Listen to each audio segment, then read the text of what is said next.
This next video is one that's very near to my heart. Before I get started though, I want to emphasize I am not going out of my way to misgender my friend. Zac Crockett is the name that all his work is published under, and for purposes of supporting his work and promoting it as much as possible, I'm going to use that name in this video.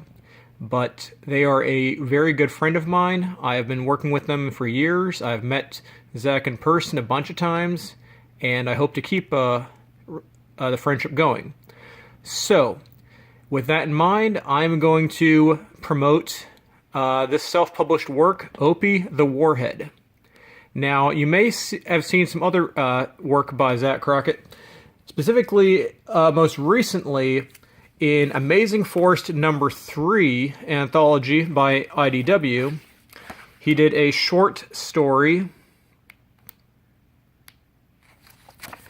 entitled 1935, which was a great play on some of the traditional elements of the melodrama themes and traditional tropes in heroic villains, and it's a great little comedy piece with, again, some of the amazing artwork that Zac is so good with, especially the personal expressions, the individual faces, and that's what I'm going to be emphasizing when I talk about Opey.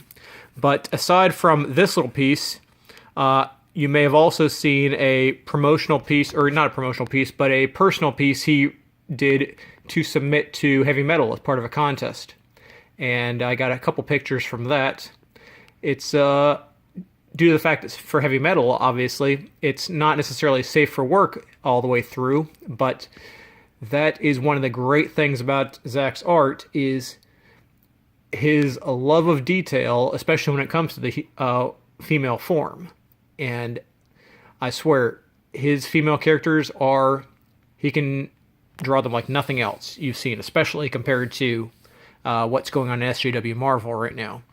So I'm going to put a link to his DeviantArt page as well. He goes by the artistic name Cluedog. But again, I must put out a warning up front. It's fairly not safe for work. But you'll be able to find the full comic version of Opey the Warhead and his other personal projects like Miss Doomsday and The Quacking Dead, which is also the name by which he goes on Twitter. And The Quacking Dead is an absolutely brilliant, hilarious, violent, amazing mashup of, say, Carl Barks' DuckTales style and The Walking Dead zombie apocalypse. And I don't think there's anything else like it out there. It is really something else. So with that in mind, let's jump into Opey the Warhead. Now, this was a self-published book that was available via Indie Planet for a while, but I believe it is dropped off due to some email contact issues and whatnot. But I am pushing this as much as possible. I think Albatross Exploding Funny Books or someone else should pick this up, because this Volume 1 here is the first 3 issues. Since then, Zac has done nearly 2 more full issues that are available for viewing on his page, but they need to be collected in one volume like this. And it's a great time to reprint this. This is a great story. I mean, you're talking, this is amazingly original, but you're taking the little slice of life tropes of growing up as a kid who happens to be a walking, talking nuclear warhead, who may or may not be a dud, but it's a post-apocalyptic scenario, and, you know, the art is great. The art is so emotive. Zac is one of those people, I don't know how you can get emotions from a character without a face. But he manages to do it, and it's some of his artwork, not just in this book, but on the website, is so incredibly touching. I mean, His sense of humor is great. He'll put visual jokes and cues all over the place. Amazing. I honestly don't think I find this much facial expressions that work out this well almost anywhere else, especially when you're talking about kids. But Opey the Warhead is just a great story. It's not, the plot is slowly developing. It's really about, the trials and travails of being a kid and going to school. And even in your school is in the ruins of New Jersey State Prison. Your warden is, the warden is also the principal, and you got an apparent ex-con who works as the janitor and the cook. It's just a bunch of great gags, and one of our new students, Opie, has arrived, but he doesn't look human, or even like a robot. He looks like a nuclear missile. I don't care. Our school does not discriminate against people based on their appearances. And the vice principal is obviously a robot. Besides, we wouldn't want lawsuits. But yeah, it's just... the detail he puts into every panel, is just amazing. He'll go back and, rework some pages, but every now and then. And you'll see a few differences sometimes if you go back and look at some of the pages on DA a couple years later. But it's just really, really good. The amount of detail is so nice. I mean, it's all pen work. I mean, it would be great to see him work the colorist, and some of the DA pictures you'll see on DeviantArt do have colors added by other people. You'll get fan art. You'll get, people want to color and then repost it. And if this was collected and reprinted by someone else, there's be an option to, maybe colorize some parts. But I wouldn't want to do the whole thing like that unless you also had the black and white version. You'd lose too much by getting rid of some of the lines and the shadow and the strict pen and ink variation. I think these are all done in pencil originally and then inked by Zac. He's writes, draws everything himself on these. He's worked with a lot of other writers for other projects. There was a series of comics he did called Anyone But Virginia.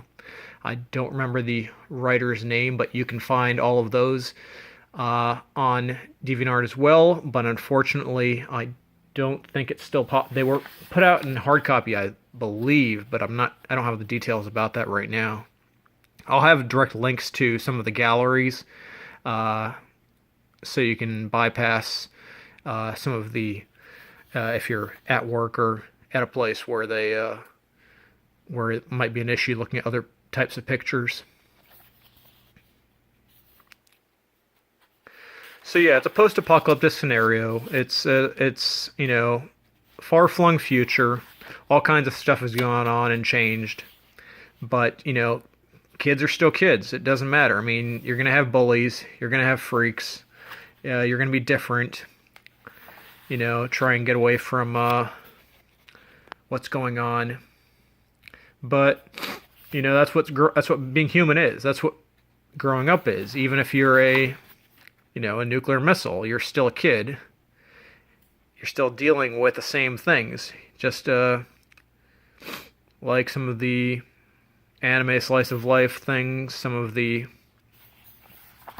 you can tell, obviously, from the some of the pages that,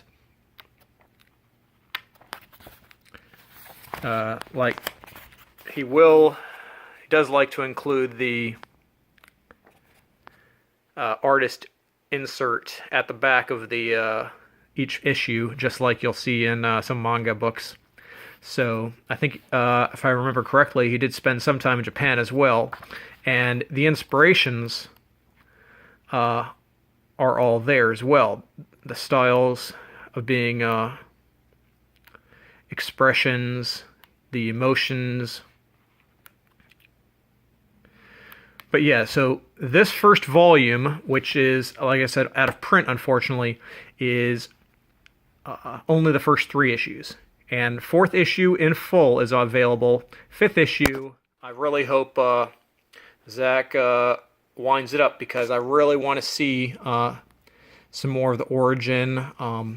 There's lots of hints about where Opey as a character came from, and where, what his origin story is. And you'll see these strange, bizarre images throughout the books and throughout the stories, dreams, hints at the past, and it's really intriguing. And I really hope that we can support Zac in making more of Opey, and that's why I want to get this thing back in print. I want to get a wide distribution. I want to get my friend, he needs financial stability as well, because he's got these amazing ideas. You look at this, you look at Miss Doomsday, his other solo projects, and so much inspiration, so much amazing art and stories that need to get put on the page. But, it supports himself mostly with commissions right now, but this book really deserves a wider audience, and that's what I'm trying to do, trying to support my buddies. So that's it for now. I'll try and I got a number more of these for other artists still that I want to try and work on, maybe another one next week. But if you like the channel, please subscribe. Please go to support Zac's Quacking Dead Twitter, and if you check out his site and you like this type of art, you support him on Patreon as well. But that's it for now. Lieutenant Fish, out.